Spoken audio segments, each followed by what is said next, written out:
370 रहना चाहिए कि जो है वापस आना चाहिए कि 370 की नहीं है, बात लोगों की है। साफ साफ कांग्रेस क्यों नहीं साफ बोलती है साफ ही सर? बोल रहे हैं। आप सुनना चाहें तो, अगर जी। आप खुद बोलना चाहते हैं तो आप इधर आ जाइए, मैं माइक में पकड़ लेता नहीं हूं। नहीं सर। शुक्रिया। तो बात लोगों की है। जी जो 5 अगस्त 2019 को हुआ, जी जिस तरीके से हुआ वो गलत तरीके से किया गया। इंटरनेट बंद करके लोगों को आपने पिंजरे में बंद कर दिया, कई कई दिनों तक, महीनों तक किया। स्टेट से स्टेटहुड छीन कर उनको आप यूनियन टेरिटरी बना देंगे जी तो कौन बर्दाश्त करेगा? कोई भी नहीं। आप एक लफ्ज लेकर चल रहे हैं, मैं एक कॉन्सेप्ट की बात कर रहा हूँ। वापस लाएंगे आप सत्ता में आएंगे मैं तो फिर कह रहा हूँ, कॉन्सेप्ट की बात कर रहा हूँ। आप कंट्रोवर्सी चाहते हैं, मैं आपको कंट्रोवर्सी तो नहीं दूंगा, माफ करना। आपके मन में है जो मुझको समझ में आ रहा है, आपके मन की बात मैं सुन पा रहा हूँ, लेकिन जो कश्मीर के मन की बात है हम वो सुनने आए। क्या था उसमें? Listening to Kashmir, let's talk Kashmir. Let's talk Kashmir. We have to, वो तो वापस चाहते हैं 370। सुनो, मैं नहीं बोलूँ तो आप आ जाइए, मैं भी सुनना चाहता हूँ आपको, आ जाओ। बात ये है, आप एक शब्द लेकर घूम रहे हो क्योंकि वो शब्द यहाँ के सियासतदानों को बहुत सूट करता है। मैं उस शब्द की बात नहीं कर रहा, मैं कॉन्सेप्ट की बात कर रहा हूँ। स्टेट को स्टेटहुड वापस दो, स्टेट के नौजवानों को वहाँ नौकरी का हक दो, स्टेट के बाशिंदों को वहाँ की जमीन का हक दो, स्टेट के बाशिंदों को वहाँ के रिसोर्सेज का हक दो। क्या गलत है?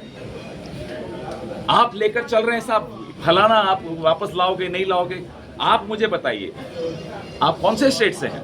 बिहार से। बिहार को अभी छीन के स्टेटहुड दे दिया, यूनियन टेरिटरी। खुश होंगे आप? पूछेंगे ये बात मुझसे?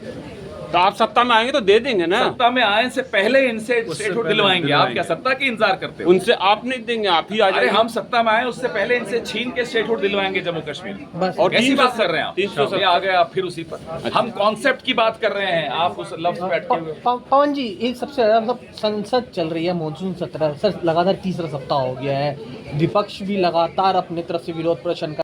सर 370 जब मिला था आज़ादी के समय, तो उस समय महाराजा हरि सिंह ने भी आपका साथ दिया था कि नहीं दिया था? एक्सेशन किसने किया था? मैं वही पूछ रहा हूँ सर, मैं जानना है आपसे कि उन्होंने दिया था। तो जब आप हटाया गया 370, तो जिस समाज से आते थे हरि सिंह, उन्हीं लोगों ने आपका साथ क्यों नहीं दिया जबकि उस समय दिया था? आपको पूरी तरह पता है कि उन लोगों ने हमारा साथ नहीं दिया। आप चले मेरे साथ जम्मू, आप चले, और महाराजा किसी समाज को रिप्रेजेंट नहीं करता है, उन्होंने किसी समाज से वोट लिया था। अच्छा। वो उसी समाज पे उतने ही डिक्टेटर थे जितने मुसलमानों के थे। अभी मैंने सवाल खेड़ा जी से पूछा सर, खेड़ा जी से पूछा कि सत्ता में आने के बाद मेरा एक सवाल है कि जब भी आपको 370 वापस मिलेगा, केंद्र की सरकार से मिलेगा, तो अभी जो सरकार है उससे तो दिक्कत ही आपको, जो कांग्रेस से आ सकती है उनसे जब मैंने सवाल पूछा तो वो तो कुछ बोलते ही नहीं है। नहीं बोलेंगे?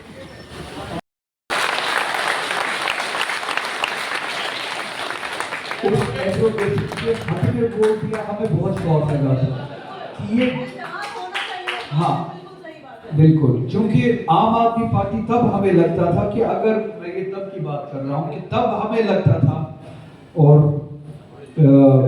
किसी हद तक लगता था कि अगर कोई एक फोर्स और इन फोर्सेस के अलावा यहाँ पे उभर सकती है जिसके साथ शायद जम्मू कश्मीर में कोई तबका जुड़े, वो आम आदमी पार्टी तब लगती थी। मगर आपने अपने प्रोस्पेक्ट पे, अपने मुस्तकबिल पे तब खुद पानी फेर दिया जब आम आदमी पार्टी ने एब्रोगेशन ऑफ आर्टिकल 370 के हवाले से वोट दिया। और वो पार्टी जो दिल्ली में, जिनका बेस बना था और दिल्ली में यूनियन टेरिटरी है, हमें ये इस बात का एहसास था कि ये यूनियन टेरिटरी के दर्द को समझते हैं, ये चाहते हैं कि एक यूनियन टेरिटरी कुछ अचीव करे, एक सोसाइटी कुछ अचीव करे। वो किसी सोसाइटी के ह्यूमिलिएशन के हक में कैसे वोट दे सकते हैं?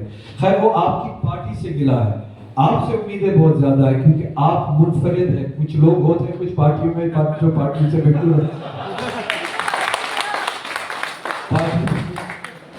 पार्टियों से बिल्कुल अलग होते हैं, और वही लोग, उसी तरह के लोग, सच्चे लोग भी होते हैं, लोगों के नजदीक भी होते हैं, और आप ही जैसे लोगों से ज्यादा उम्मीदें होती है। आपसे सुनना चाहेंगे हम कि आप इस एप्रोगेशन को कैसे देखते हैं ज़ाती तौर, और उसके बाद जो आम आदमी पार्टी को, हम तो कहेंगे कि सबक मिला, जो सजाएं जम्मू कश्मीर के लोगों को दी थी, जिनके हक में फिर ट्वीट भी हुए थे आम आदमी पार्टी की तरफ से, वो सारी सजाएं फिर आम आदमी पार्टी को भी मिली। क्या उसके बाद आम आदमी पार्टी को बीजेपी की इस राइट विंग आइडियोलॉजी को समझने में कोई मदद मिली है? जम्मू कश्मीर की पोजीशन को समझने में कोई मदद मिली है? क्या इसके बाद फेडरेशन के हवाले से, फेडरलिज्म के हवाले से आम आदमी की आइडियोलॉजी बदली है या नजरिया बदला है? अगर बदला है, जो जम्मू कश्मीर को खामोश कराने की कोशिश की गई, उसके बाद जो पुश बैक करना चाहता है जम्मू कश्मीर, उस सियासत को, और ये सवाल जो आपके सामने इसको भी अगर टच करे, उसको आप कैसे देखते हैं? बहुत मुझे जब आगा साहब ने बुलाया कि आपको इस कार्यक्रम में रहना है, तो मेरे मन में सवाल था कि भाई वहां जाएंगे तो ये सवाल जो आपने किया ये हमसे जरूर पूछा जाएगा। लेकिन क्योंकि डेमोक्रेसी में मेरा यकीन है, कॉन्स्टिट्यूशन में यकीन है और संवाद में यकीन है, तो मैं ऐसा मानता हूं कि कभी बातचीत से भागना नहीं चाहिए, भले आपके हक में हो या आपके खिलाफ हो। और जब मैं आपके सामने यहाँ पे खड़ा हूं तो कश्मीर का अनुभव लेके भी खड़ा हूं, क्योंकि हमारे एक विधायक वहां से जीते, महराज मलिक साहब, जो अपने इलाके के अस्पताल की लड़ाई लड़ रहे थे और कलेक्टर ने उठा के उनके ऊपर पीएसए लगा दिया। तो मैं पहुंचा जम्मू, और जब मैं जम्मू पहुंचा तो वहां पे पुलिस घेरे में मुझे गेस्ट हाउस ले जाया गया, फिर जहां प्रोटेस्ट साइट था वहां ले जाया गया, और फिर वहां से जब श्रीनगर पहुंचा, और श्रीनगर में जब मैंने प्रोटेस्ट करना चाहा तो मुझे एक गेस्ट हाउस में कैद कर दिया गया। और मैं एहसानमंद हूं कि फारूक अब्दुल्ला साहब वहां पे मुझसे मिलने के लिए आए थे, और इस बात को मैं कभी जिंदगी भर भूल नहीं सकता कि उनको भी मुझसे मिलने की इजाजत नहीं दी गई। तो ये अपनी आंखों से मैंने देखा है।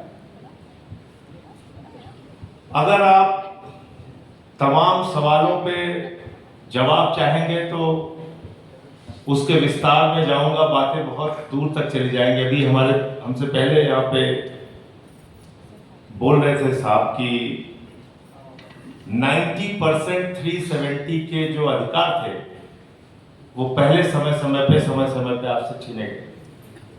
उसका जिक्र भी मैंने पार्लियामेंट में किया। नजीब जंग साहब यहाँ पे बैठे हैं, एक चौथाई स्टेट का क्या दर्द होता है, ये इनके अभी हमसे कह रहे थे खट्टे मीठे रिश्ते वाली बात, तो हमारे इनके साथ वो खट्टे मीठे रिश्ते रहे, उसके जिक्र में जाएंगे तो बात बहुत। एक बात के लिए मैं आपके साथ दावे के साथ कह सकता हूं, आज जो आपकी लड़ाई फुल स्टेटहुड की है, आज जो आपकी लड़ाई इस देश की डेमोक्रेसी के लिए है, आज जो आपकी लड़ाई इस बात के लिए है कि माइनॉरिटीज के ऊपर टारगेट करके जुर्म किया जाता है, उस लड़ाई में अगर अग्रिम पंक्ति में आप मेरा सीना चाहते हैं तो मैं उसको हमेशा आपके साथ देने के लिए तैयार। इससे मैं अपने बारे में ज्यादा और सफाई दूं या ज्यादा आपको यकीन दिलाऊं वो मैं ठीक नहीं समझता। ये जरूर मैं कह सकता हूं कि हमारे बाबा जी ने यूपी के अंदर चाहे बुलडोजर चलाया हो, उसके खिलाफ लड़ने की बात रही हो, या फिर दिल्ली से लेके देश के दूसरे हिस्सों में जब भी कोई टारगेट करके, और सिर्फ मुसलमान नहीं, आप देखिए क्रिश्चियंस के, आप देखिए चर्चेस के अंदर वहां जाके हनुमान चालीसा पढ़ रहे हैं। मैंने पार्लियामेंट में कहा भाई हनुमान चालीसा पढ़ना, हनुमान जी के मंदिर में जाओ, तुम चर्च में क्यों हनुमान चालीसा पढ़ रहे हो? मस्जिद में रामचरितमानस पढ़ने चले जाते हैं। मैंने पार्लियामेंट में कहा भाई आप भारत खोदो योजना चला रहे हैं, हर जगह जाते हैं, आप कहते हैं यहां मंदिर है। तो देश का माहौल बिगाड़ने के लिए इस समय जो सांप्रदायिकता की राजनीति देश में चल रही है, आदरणीय महामानव जी के नेतृत्व में, उसके खिलाफ लड़ने के लिए आपके साथ कंधे से कंधा मिला के खड़ा हूं, इतना यकीन दिलाना चाहता हूं। दूसरी बात, अभी जो जंतर मंतर पे हुआ, जंतर मंतर के बाद बिहार में हुआ, महाराष्ट्र में हुआ, यूपी में थोड़ा बहुत शुरू हुआ, देश के अलग अलग हिस्सों में आंदोलन शुरू हुआ और एक रिजल्ट आया बाय इलेक्शन का, बांकीपुर का और दतिया का। मैं आपको इतना कह सकता हूं कि ये एक बहुत बड़ा संकेत है। भले ही बाय इलेक्शन है, हमारे यहां बांका कहते हैं गणासा को, तो बांकीपुर में जो बांका चला है भारतीय जनता पार्टी के वोट पर, ये उसी तरह का संकेत है जैसे कई बार आपको चुनावों में, छोटे चुनाव में आप अंदाजा नहीं लगा पाते हैं, लेकिन बड़े चुनाव में एक बड़ा परिवर्तन होगा।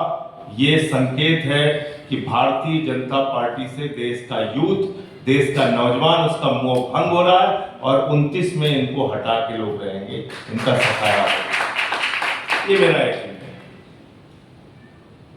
बाकी दूसरे और भी सवालों पे आप भी जब भी मुझे बुलाएंगे मैं आपके साथ हाजिर रहूंगा। इतना ही भरोसा दिलाना चाहता हूं फिर से कि डेमोक्रेसी के लिए और ये नफरती जो जहरीले लोग हैं इनके खिलाफ हमेशा आपके साथ खड़ा हूं। जय हिंद, इंकलाब जिंदाबाद।